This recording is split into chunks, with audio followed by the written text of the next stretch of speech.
senior class in the locker room. We're disappointed. We didn't get it done. Times during the game we played well. 46-41 game, back and forth, took the lead. Lost the lead in the fourth quarter, took the lead back in the fourth quarter. A lot of tremendous efforts out there. A lot of credit to Maryland, the coaches and players alike. We knew it would be a tremendous challenge to be 1-0 today against them. They've got a talented football team. And we're disappointed we didn't get it done today. And I'm disappointed for that group of seniors. This is their last game together. Questions? What did they do offensively in the second half to get you guys products? They did a good job running the football. They run the ball for 400 yards. They mixed in some quarterback runs, a little bit of option. Explosive play by 45, and he did that to us last year too, Ross. He's a good player. So, we looked out on the field at one point, and I saw Jarius out there as a true freshman. I saw John Baddicky out there as a true freshman, and I saw Najee Clayton out there as a true freshman.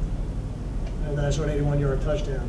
And it's hard on those guys. And I'm certainly not putting the blame on them. That is not where it goes. It's just really hard for true freshmen when you get them out there in those kind of numbers in Division I football. So, for those guys, it'll be an experience they can build on. But as I've told you, sometimes when you put freshmen out on the field, some interesting things happen. Kyle, has there been any clarification from the university about your status as coach? I haven't spoken to anybody in the university, and nobody's given me any indication that I wouldn't be the football coach. I get those questions, Steve, and I think the shame of those type of questions is they lead other people to believe that there's some question about it. And to my knowledge, there's no question about it. I'm the head football coach. I've been here for 4 years now. We've won the only conference championship in the history of this program. We've won the only Lambert Cup in the history of this program. And we've gone to 3 bowl games in 4 years. And I fully expect to be the head coach here for a long time. Now, what do you make of the meeting between Julie and President Barkey tomorrow? I don't make anything of it. It's not something that I've been made aware of, and it's really not something that I'm involved in. Coach, you had leads of 17 and 21 in the first half. Was it just the running game that allowed them to crawl back into it? And is there anything you can point to? Yeah, we've proven on the other side of this that there's really very few leads in college football are safe.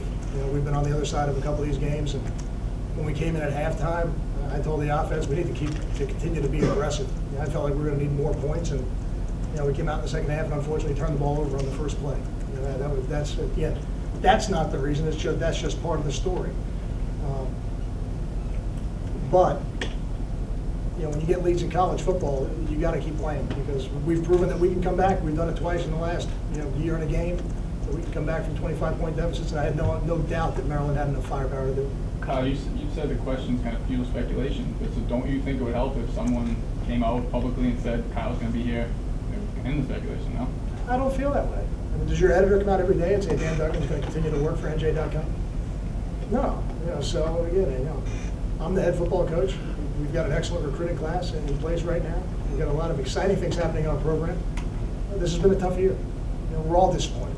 In no way am I trying to move the focus off of that. We're disappointed.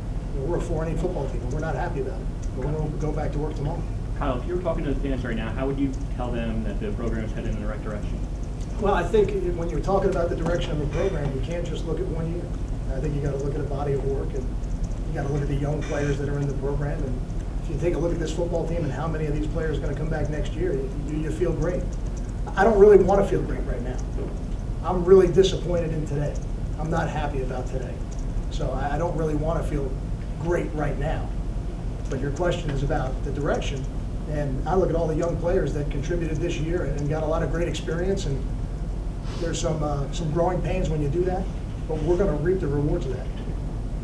You said you don't want to blame the young players. When will you begin evaluating your assistant coaches? It's way too emotional right now to even think about that. Without making a bowl game this year, what changes in terms of what you're going to be able to do this December? We're going to hit the road recruiting. I'm going to hit the road tomorrow. I'll be out of a Long Island championship game tomorrow to watch somebody play, and we're going to hit the road immediately and spend our time, the time we would spend, practicing. We won't need to do that, so we're going to spend it on the road recruiting when we can. Coach, Tyler Croft left early last year. Will you spend any time re-recruiting any underclassmen? Do you foresee any guys declaring for the NFL draft? It's not really about re-recruiting them. To me, it's about the best decision for their family. Tyler made a decision he thought was best for his family. Seems to have worked out pretty well. He seems to be in a good place in Cincinnati. Leonte made a decision that he thought was best for his family.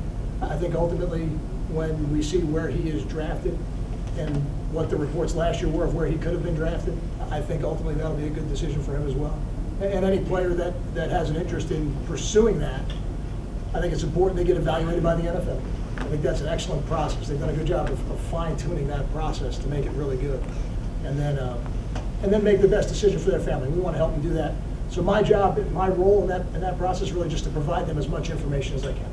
And just to follow up with Leonte Carew, he had a great day today. You think about the Rutgers legacy, Ken Britt and Brandon Coleman, Mohamed Sanu, now Leonte Carew. Will you use that as a recruiting tool for other receivers? When you recruit a position, that part of the conversation always comes up. The players in the past that have come through your system and really what they've developed into on the other side. Is there any one player moving forward that you think is going to take a leadership role next year? Well, certainly Darius. Darius will be back with us. We expect him to be back with us. We don't control that, it's a conference process, but my experience tells me that that'll go the way he wants it to go, and that he'll get his red shirt here, and he'll be a 3-time captain here. So it'll begin with him. We've had a lot of other players that I think have stepped up this year as upperclassmen now and are moving in that direction. Coach, you spoke about the youth on the team. A lot of freshmen playing. Obviously, injuries wore the depth thin. What would you say about the secondaries play, especially the younger players, throughout the course of the year? I think they played like a young secondary. At times, I thought they made plays and they flashed and they did some really good things.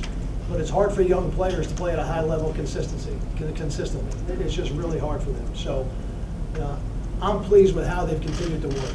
They've never allowed themselves to get frustrated. They've continued to work.